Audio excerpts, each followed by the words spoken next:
Right, and welcome to this video on this absolutely gorgeous day. It is boiling hot today, but I will persevere. And the car that you find me in today is a bit of a twist of a car. It's, for those of you in the know, you'll recognise it straight away. But for those of you not in the know or a bit unsure, I am currently sat in a Ford Puma, of all cars.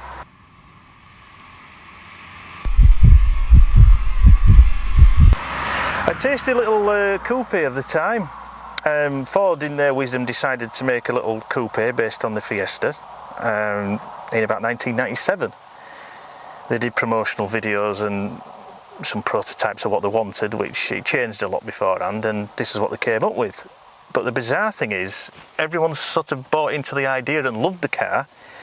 They did some special edition ones, and they also did a big racing Puma with flared arches and sports interior, Sparko seats and so on and all that. And if you get one of them, damn good, they're dead sought after, because they only made a varied few.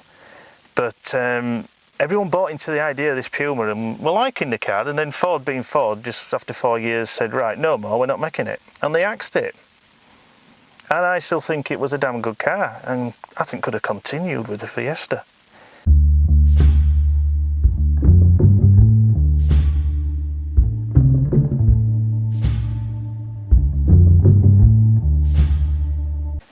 So, what do we have here? Well, over the time of Zoo making it, they first introduced two engines with the Puma. They got themselves a 1.4, which I think was a bit sluggish. Didn't fit the nature of this car. It was fine in Fiestas, but not this, I don't think. And the main engine of the ones that they had then was the 1.7, which were a lovely sounding revving engine. And it was really, if I advise, if you can, and you get one in good nick, if it's a 1.7, go for it, because that is the engine to have.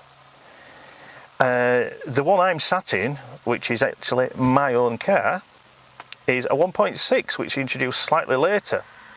I think it was a bit halfway through the Puma life, and it's still a nice, good sounding revving engine, but it's just not up to the 1.7, obviously. But it's a nice engine to have.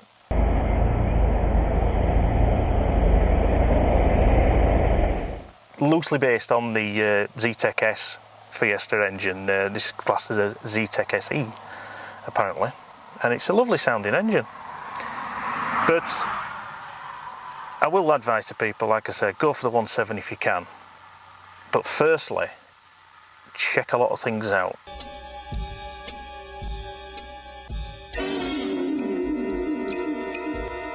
These Pumas were notorious, funnily enough, for rust. Especially the back wheel arches. For some reason it was always the back wheel arches that bubbled up and went on the outside. Sometimes the underneath could be fine, the outside would just suddenly go. And you could have issues with the sills. So I would really recommend having a good look and a poke around one first. Don't just buy it and say, oh well, I can sort the wheel arches out. Even check if they have been sorted out. A tip, a magnet. Just pop a magnet to the side of the wheel. If it sticks all around the wheel arch area, it's not at least being cut away and filled and a lot and messed about with. If it doesn't stick, it's not the original metal. So it's a little tip. But just have a good look around them, because these you can pick up for a fair price now. I've got this one, it just climbed over 52,000 miles when I got it. I've put a little bit on now, not a great deal, but a little bit. And for that mileage, at this price, 17-year-old, because it's on a 51 plate, and the bodywork's fine for its age. It's got its odd stone chips and scratches and so on. Interior's fine, it's weathered nicely, and I've just paid over 2,000 for this, and I don't think I've done bad, as long as mechanically it stays as it is. If we don't get no major issues, it'd be okay.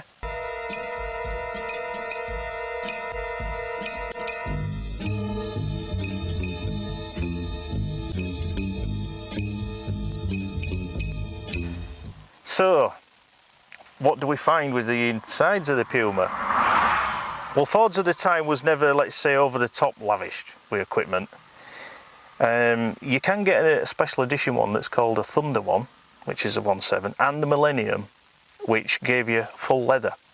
These are just the typical fabric with the regular Ford pattern trim, which we always got this. They never went overboard with any different styles of fabric, it was as you got.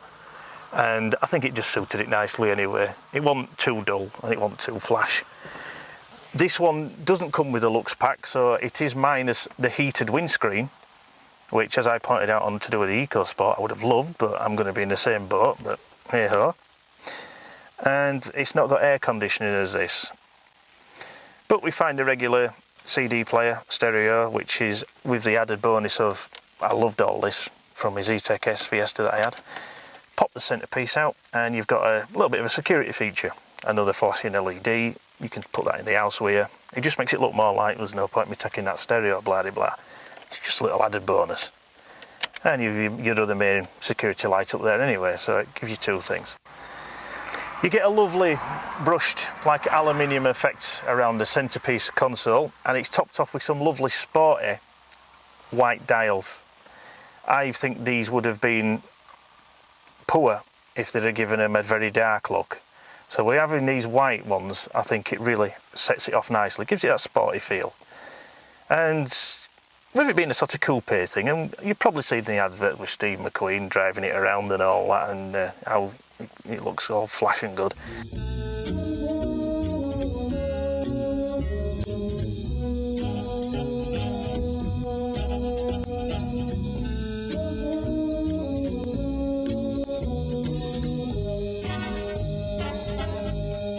We have a gear knob, an aluminium gear knob, which I think sets it off nicely. I think again, if that had been the old plain black rubber gear knob or whatever on top, something very basic, it would have really thrown it. It just gives it that added sporty touch. You have the Puma logo down there to always remind you what you're in, if you didn't know. And just because it's based on the Fiesta, don't think it drives like one, because I personally have had a few Fiestas and this now, and it doesn't.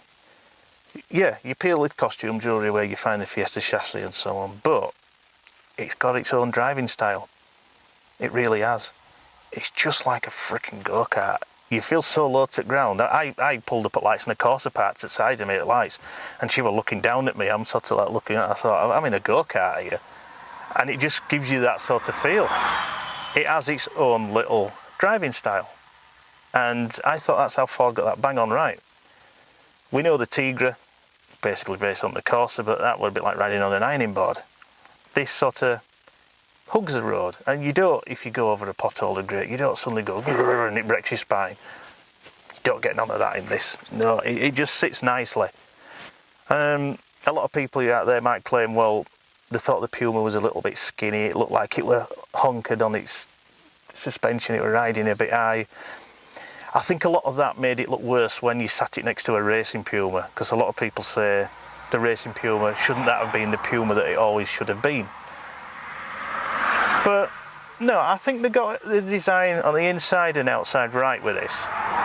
And if there is any of you out there that's either got one or thinking of getting one, I'd say go for it. I'm sure people could probably get in touch with us and tell me any things that, oh, you should do that with it, you should do that, and I can find that you're going to have a problem with this and it's an easy fix, blah de blah. If there's anyone out there, give us a shout, because they are a popular car, and to get one in a good nick, if you look after it, I think you might get maybe a nice return, or at least break even on it if you had to sell it. Because I'm surprised how many people actually want them, i.e. for parts or whatever, but they do want them. So this is going to be my car to get me, let's say, tootling to and from work and so on, and we'll see how it fares. Because with the 1.6 engine, I'm sort of on the same borderlines of the Fiesta Zetec S, so I ain't got the 1.7, but I haven't got the sluggish 1.4, I'm glad of that. And I've lost a few toys and so on, I'm back to putting a key in an ignition and no start-stop button and things, but it is what it is, and for a 17-year-old car, I think we're going to find out if this pussycat's still got some growl, or if it's now turned into a bit of an old retiring one. We shall see. Obviously, it's a coupe, so we've only got 1, 2 and 2 seats in the back. Space-wise, obviously if you're not someone who's massive, you'll be actually fine in the back, actually, space-wise. It's pretty good. And the boot space, with the seats down, you probably get some decent stuff in there. You're not cramped. You're certainly not cramped at all. I've got this seat fairly back, and I'm all right for leg room and such. You do lose a bit of headroom, purely because of the shape of the car, and we're being coupe-ish, it's all swept down and that, but you get used to it. You adjust your seat accordingly, it's not all fixed. So, yes, it's just one of those fun little cars. And on a day like this, it's coming up dividends and a nice bit of a fun drive in it. As I pointed out, watch out for bodywork if you're thinking of getting one, especially wheel arches. They're the telltale signs that will show there's any issue or if anything's been tampered with. But if you get one in good nick, look after it, I think you'll have a nice little driver's car.